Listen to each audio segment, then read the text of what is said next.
podcast 5. Kali ini podcast perdana kami bersama dengan Bapak Kepala SMP Negeri 1 Megagung, Bapak Yani Joko Purniata SPDMSI. Bagaimana kabarnya Bapak? Alhamdulillah sangat baik dan sehat. Alhamdulillah. Oke, hari ini kita akan bercerita yang kebetulan juga akan menjadi podcast pertama yang akan tayang di YouTube Stima TV. Pak Yoni mulai di SMP Negeri 1 Megagung ini dari bulan April 2022. Ya betul, alhamdulillah 1 April 2022 saya dimutasi dari SMP Negeri 1 Megagung menuju ke SMP 1 Megagung. Perpindahan tersebut ke SMP ini tentu membawa beberapa visi misi. Tentunya adalah satu moto yang paling terkenal juga sangat didengar oleh guru-guru, oleh siswa adalah move to change. Boleh diceritakan Pak itu seperti apa? Oke, satu hal cerita mungkin perjalanan dari April menuju bulan Juni. Mungkin saya selaku kepala sekolah baru melihat dan mendengar apa yang ada di SMP Negeri 1 Megagung, sehingga kami nanti akan bisa tahu mana kelebihan dan kekurangan yang mesti harus saya benahi.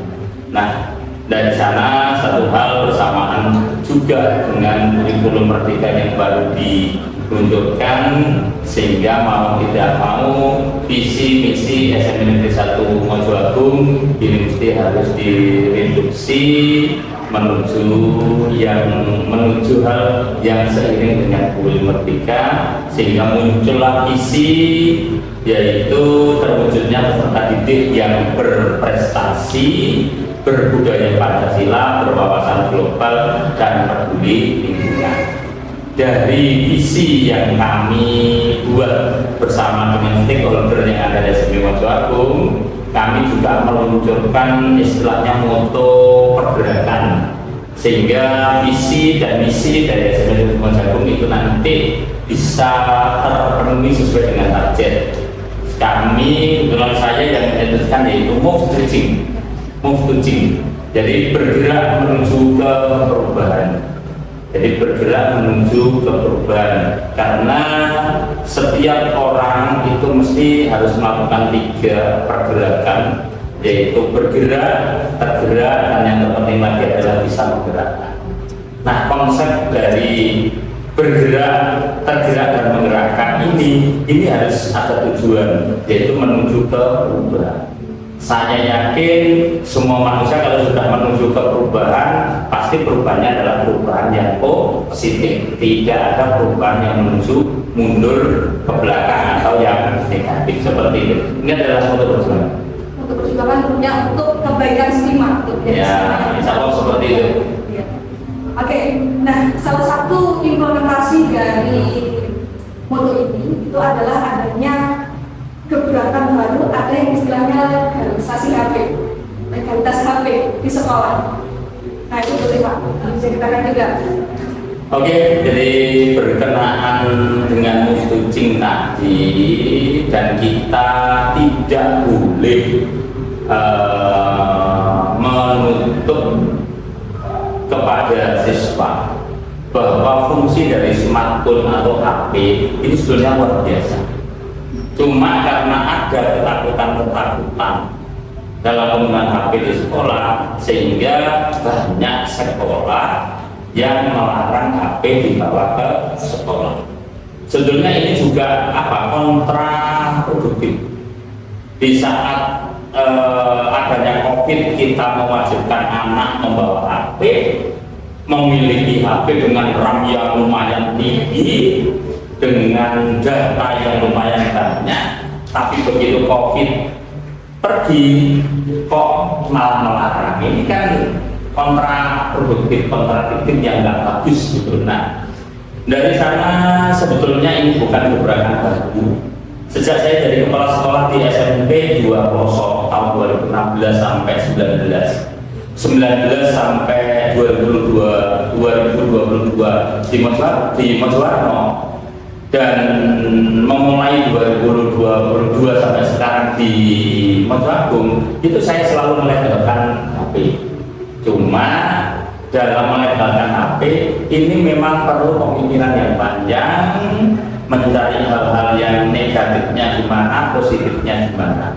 Saya yakin Mbaknya juga setuju bahwa HP itu banyak positifnya dibandingkan negatifnya. Saya yakin siswa juga begitu. Mereka butuh untuk mencari pengetahuan bahwa sumber belajar sekarang ini tidak harus buku saja atau guru, tapi semua yang ada ini bisa menjadi sumber belajar.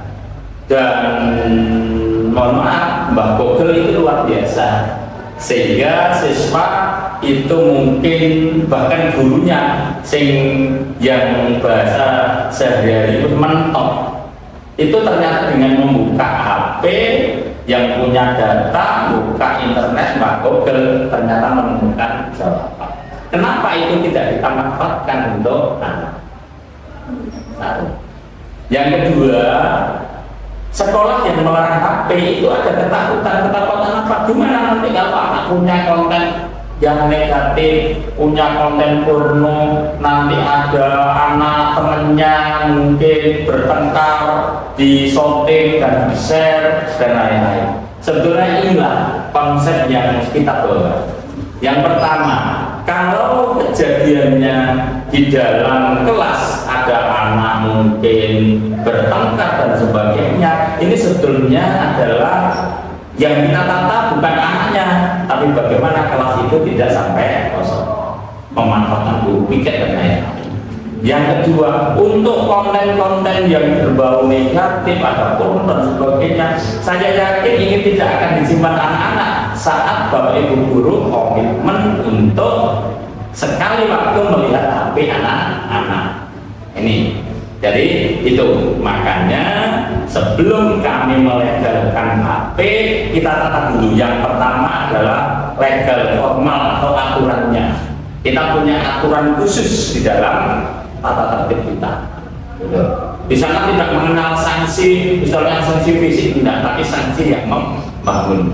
Saat pelanggaran terjadi pada legalisasi HP itu, ya sudah, nanti ada itu kita tahan dulu. Nah, ini bukan berarti kita nyita, tapi hanya melihat apakah ada konten-konten yang lain yang tersimpan, sehingga kami beri kesempatan 1 minggu untuk bisa diambil. Selain aturan, kita juga harus membuat satrasnya supaya HP itu aman, terus guru-guru juga tidak repot. Karena saya melihat itu sekarang sekolah-sekolah lain itu suatu saat ada yang membolehkan HP pelajaran tertentu. Nah itu sebelum pelajaran itu harus nitipkan dulu, nitipkan, memberi nama ini HP si A, si B, si C gitu, sehingga repot. Nah kalau kita enggak, kita siapkan tempat sudah sesuai dengan nomor urut dan namanya, saat tidak dibutuhkan HP itu ditempatkan sesuai nomor absen. Setelah itu Bapak Ibu guru di sana juga di dalam legal formal atau aturan itu juga kita beri kewajiban, bukan hak aja tapi sebuah kewajiban untuk memeriksa HP anak-anak. Apakah semua diperiksa? Tidak usah, cukup 1 atau 2. Saya yakin dengan 1 atau 2 HP yang diperiksa, yang lain pun akan keder untuk menyimpan hal-hal yang kurang baik. Ternyata alhamdulillah dengan legalisasi HP, setelah kita lihat ini, ternyata HP anak-anak itu lebih bersih dari konten-konten negatif dibandingkan saat belum ada legalisasi. Walaupun kita larang, ternyata hampir di atas 80% anak-anak itu malah bawa, tapi disembunyikan di titik tertentu, dan di sana masya Allah malah kontennya enggak bagus. Itu tentang legalisasi HP. Monggo. Ya, memang benar sekali. Jadi bukan HP-nya yang dilarang untuk dibawa, tapi bagaimana HP tetap bisa dimanfaatkan siswa, tapi kita sebagai guru dan juga stakeholder di sekolah bisa mengontrol itu bagaimana menjadi hal yang jauh lebih banyak positifnya daripada hal yang negatifnya. Nah, tapi biasanya Pak Ibu, saya juga melakukan itu di kelas untuk mengecekkan HP, paling enggak 2 HP setiap saya masuk jam pelajaran. Itu mesti anak-anak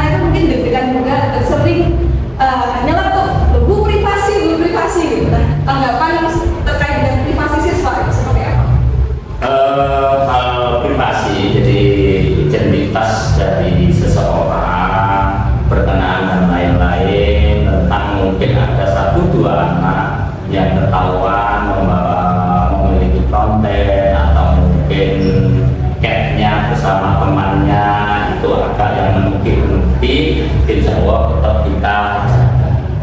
Satu hal cara menjaga kita saat ditemukan hal-hal yang seperti itu, mungkin kita alasannya menyitanya istilahnya atau menginapkan HP di sekolah itu mungkin karena passwordnya, karena password, padahal sebetulnya ada sesuatu.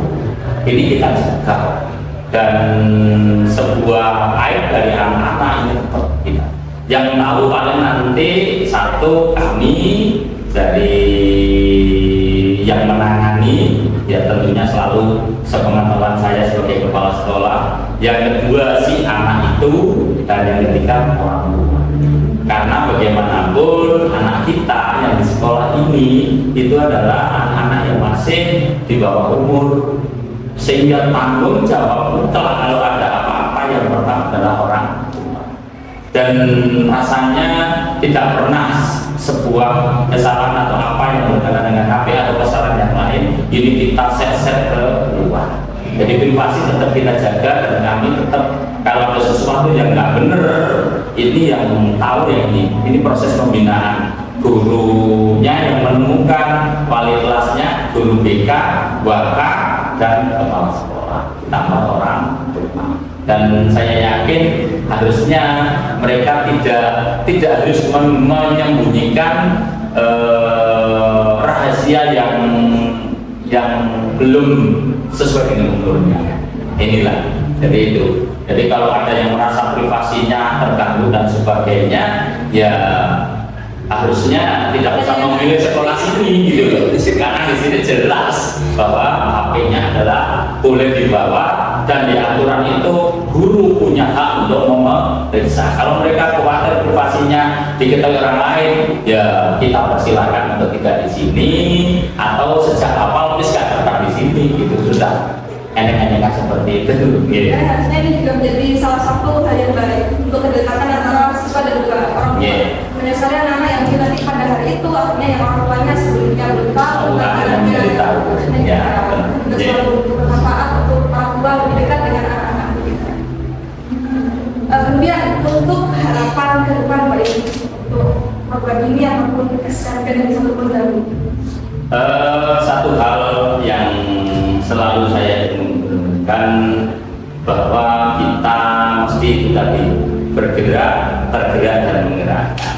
Otomatis program-program yang kami koordinasikan dengan teman-teman baik guru, karyawan, komite, orang tua dan anak-anak ini betul-betul bisa menggerakkan menuju ke perubahan tadi. Nah, dari move to change yang awal tadi yang sampaikan, ini kan ada lima prioritas: bergerak mewujudkan pendidikan yang berparadigma baru, sekarang musimnya kurikulum merdeka, dan tentunya saya selalu bilang baik ke guru atau siswa bahwa guru yang baik, guru yang cerdas, siswa yang baik, siswa cerdas adalah siswa yang dan guru yang bisa menerima perubahan dan segera beradaptasi. Yang kedua yaitu menuju pelayanan prima. Jadi pelayanan prima itu bukan hanya pelayanan surat menyurat, administrasi, tapi bagaimana kita melayani siswa kita yang sekolah. Jadi KBM, kegiatan belajar mengajar, atau sekarang kita sebut dengan pembelajaran, ini adalah salah satu bentuk pelayanan. Makanya saya tekankan ke teman-teman guru, ke anak-anak, ayo on time dalam hal pelajaran. Ini dalam bentuk pelayanan prima, surat menyurat dan sebagainya. Bahkan saat saya harus di rumah karena sakit atau apa itu, TU itu saya suruh datang rumah saat ada yang membutuhkan tanda tangan saya. Ini adalah komitmen kami, komitmen saya satu kepala dan manajer yang ada di sini, ini untuk pelayanan prima. Selain itu mewujudkan prestasi. Insya Allah semua bidang kami buka lebar-lebar. Di bidang apapun tidak peduli, yang jelas kalau memang itu anak-anak punya bakat dan minat, ayo berangkat. Ini dalam rangka mewujudkan prestasi yang akademik, non akademik kita berangkatkan. Gitu. Selanjutnya ada menuju di rumah negara ini. Semua tata tertib ini kita buat sedemikian rupa, bukan untuk menakut-nakuti, tapi bagaimana pembelajaran anak-anak itu supaya tidak melanggar. Gitu. Di saat satu pelanggaran terjadi, saya yakin sudah ada 6 atau 8 orang yang mengintip untuk mengikuti. Saat pelanggaran ini kita biarkan, saya yakin akan melebar. Contoh aja, satu yang tidak pakai dasi kita biarkan, maka besok mungkin sudah ada 4, mungkin lusa bisa jadi 16. Sedikit apapun, ayo kita beritahu bahwa ini adalah melanggar. Ini yang terakhir, yaitu bergerak menuju SMP Mojagung yang santri yang benar-benar santri. Saatnya kita sekarang bekerja untuk membangun masjid. Luar biasa ini keuangannya, baik dari orang tua, dari alumni, dari guru, dari anak-anak, sehingga masjid alhamdulillah walaupun belum sempurna tapi bisa kita gunakan. Itu santri, betul-betul santri gitu loh. Tapi kita juga harus mewujudkan santri yang itu kependekan dari santun, tertib, resik, dan indah. Kalau anak-anak bisa santun, anak-anak bisa tertib, sekolahnya resik, sekolahnya indah, insya Allah bahwa sekolah ini nanti menjadi surga bagi mereka. Bahkan anak-anak pun saat berpulang itu pun tidak bergegas pulang, jebule. Kenapa? Mungkin karena lebih indah dibandingkan rumahnya, lebih santun teman-temannya dengan guru-gurunya. Mungkin dengan guru-gurunya dia bisa ngomong tentang dirinya, mungkin bisa di rumah, bisa jadi malah tidak keluar itu omong-omong dengan orang tua, mungkin orang tua ada yang sibuk kerja dan lain-lain. Jadi konsep itulah yang kita bawa, dan tentunya sebuah sistem ini mesti harus didukung. Jadi siapa yang mendukung, ya otomatis yang ada berada di dalam sistem. Yang pertama saya selaku kepala sekolah, yang kedua adalah bapak ibu guru, yang ketiga bapak ibu karyawan, yang keempat adalah siswa, yang kelima adalah komite, dan yang keenam adalah orang tua, yang ketujuh adalah lingkungan sekitar. Saat sebuah sistem ini satu aja yang terkendala, pasti tidak bisa bagus. Seperti roda mungkin ada ruji yang beberapa yang kendor, maka pasti akan ada. Jadi seperti itu. Memang semua stakeholder, semua yang ada di sekitar pendidik juga harus mendukung. Tidak hanya sekolah saja, ya. Mari kita menjadi pribadi yang adaptif. Mungkin ada pesan yang akan disampaikan lagi dari Pak Yani? Oke, jadi semua aja komunitas dari keluarga besar SMP Negeri 1 Mojagung tetap kita move to change. Mari selalu bergerak untuk perubahan. Mari kita bergerak, tergerak, dan bisa menggerakkan sehingga perubahan yang kita inginkan menjadikan SMP Negeri 1 Mojagung bukan hanya nomor 1 di Mojagung, bukan hanya nomor 1 di Jombang sesuai misi, tapi nomor 1 di kawasan global bisa tercapai. Terima kasih. Oke, luar biasa hari ini, dan teman-teman jangan lupa untuk subscribe di YouTube Stima karena akan banyak episode yang luar biasa yang akan ditayangkan di Stima TV. Jangan lupa juga untuk komen, kalian bisa memberikan saran untuk konten apa yang harus kita bawakan di pertemuan selanjutnya atau episode selanjutnya. Please, nama narasumber dan lain yang kalian inginkan, silakan kami berdoa. Terima kasih, saya Putri Stiani Binarti, Stima Move to Change. Move to change.